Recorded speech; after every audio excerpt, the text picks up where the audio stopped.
Um dia depois que o STF julgou pela impossibilidade da execução provisória da pena, que é aquela discussão em que se o condenado pode ser preso após a decisão em segunda instância, prisão em segunda instância, e executar provisoriamente essa pena, Lula foi solto, o ex-presidente Lula foi solto. E aí fica a pergunta que alguns inscritos me fizeram.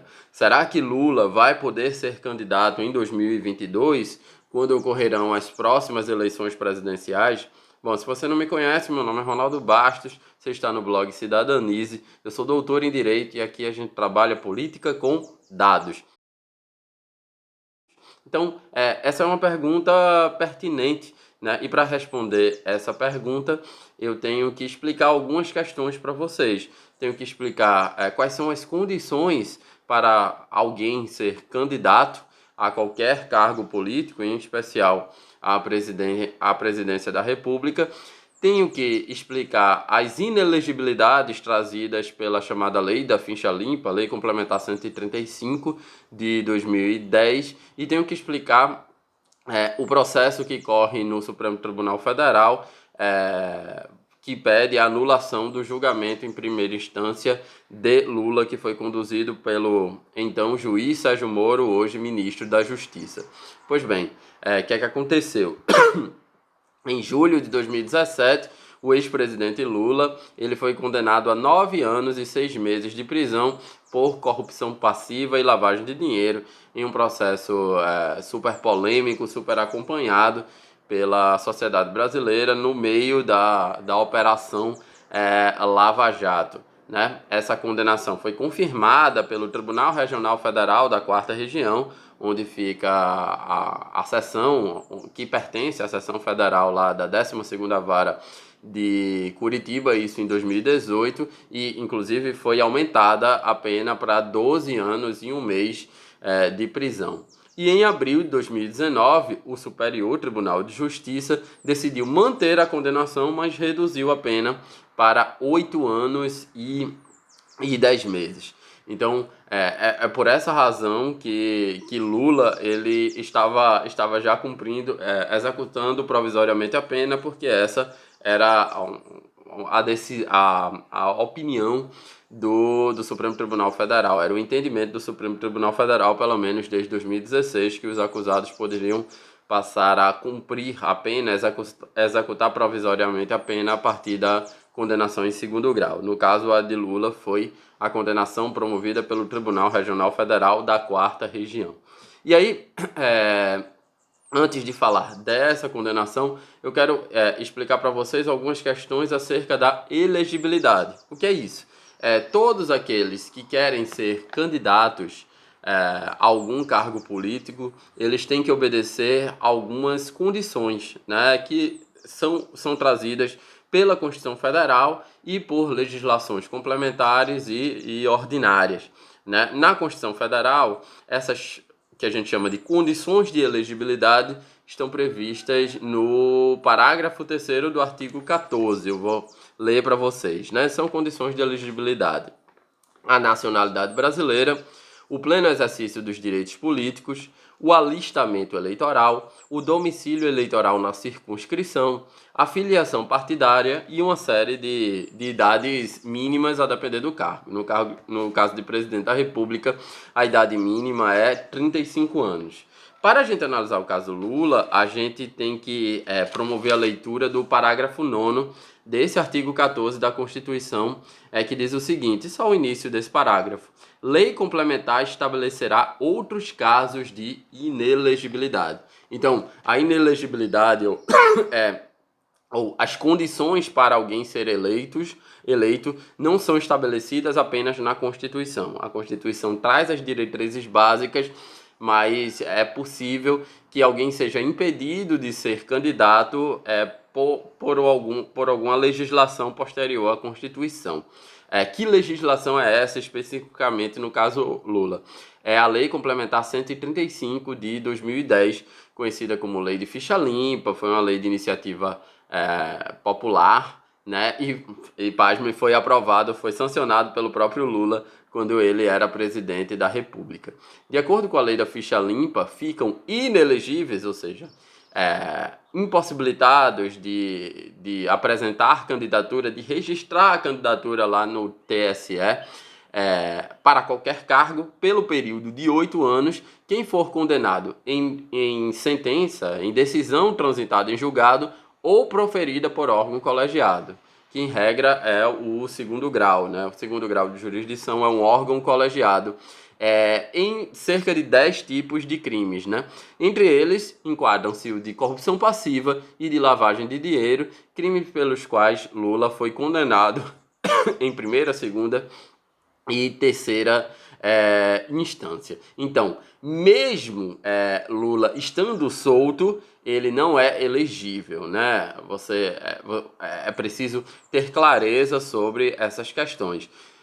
Não é que pelo fato dessa decisão do STF, que possibilitou indiretamente a soltura de Lula, não quer dizer que ele foi absolvido. Ele está respondendo o processo em liberdade, o que são coisas totalmente diferentes, né?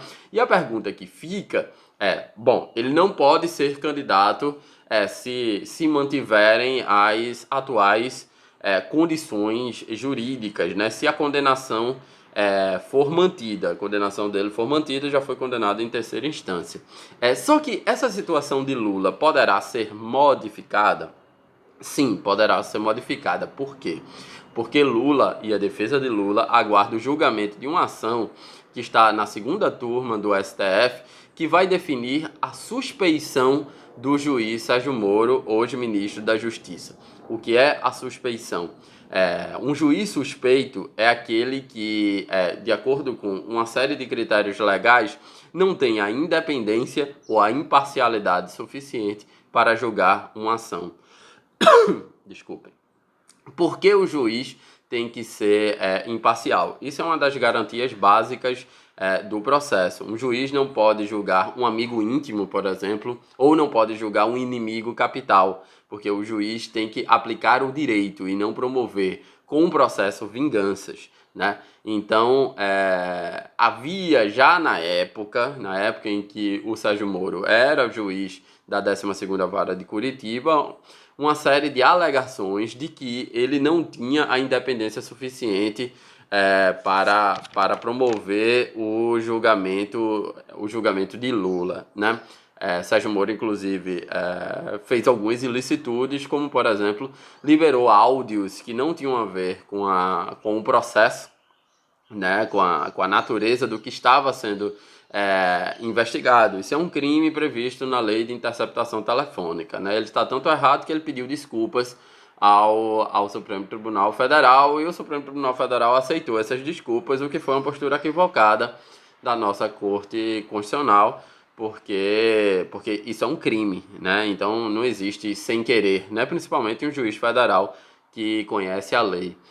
Ao mesmo tempo, o Sérgio Moro, ele liberava esses áudios não de forma aleatória, sempre antes de grandes manifestações ou de grandes decisões por parte do Congresso Nacional, ele liberava esses áudios, o que inflamava o país, inflamava os nossos representantes. E mais ainda porque, somado a essa conjuntura, com a conjuntura de que Lula sempre esteve em primeiro lugar nas pesquisas de opinião pública, e foi a decisão do juiz Sérgio Moro, aplicando o direito ou não, sendo suspeito ou não, que inviabilizou a campanha do presidente e possibilitou a ascensão do presidente Bolsonaro para ganhar a eleição, né? Presidente este que o ministro, então juiz federal Sérgio Moro pediu exoneração de uma carreira de 20 anos para ser ministro da Justiça desse presidente que foi beneficiado, tendo Moro a intenção ou não,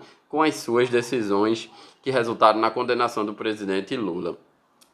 Todo esse cenário é utilizado pela defesa de Lula para requerer a suspeição do juiz Sérgio Moro, e um juiz suspeito que profere uma decisão, uma sentença, esse processo pode ser anulado se for provada essa suspeição, ou seja, se for provado que esse juiz não tem imparcialidade, né? Como é que está essa discussão? Essa discussão está na segunda turma do STF. Cada turma do STF é composta por 5 ministros, né? E 2 ministros já votaram, né? Carmen Lúcia e Edson Fachin votaram desfavoravelmente ao pleito da defesa de anulação da sentença. Faltam 3 juízes votarem. Gilmar Mendes, Ricardo Lewandowski e Celso de Mello. Qual é a questão que temos que analisar, assim, tentando fazer um exercício de futurologia? Se a gente pensar em quem votou favoravelmente a prisão em segunda instância e quem votou desfavoravelmente a prisão em segunda instância, se a gente considerar que esses votos vão ser mantidos e era mais aqueles críticos da Lava Jato versus os defensores da Lava Jato, Edson Fachin e Carmen Lúcia votaram a favor da prisão em segunda instância e votaram também contra a anulação da sentença do juiz Sérgio Moro. Os outros 3 juízes que faltam julgar, Gilmar Mendes, Celso de Mello e Ricardo Lewandowski, eles votaram contra a prisão em segunda instância. Então, é possível que esses juízes que têm críticas públicas acerca dos excessos da Lava Jato possam votar na anulação desse processo. E aí, se esse processo for anulado e o processo voltar ao primeiro grau, Lula poderia ser candidato.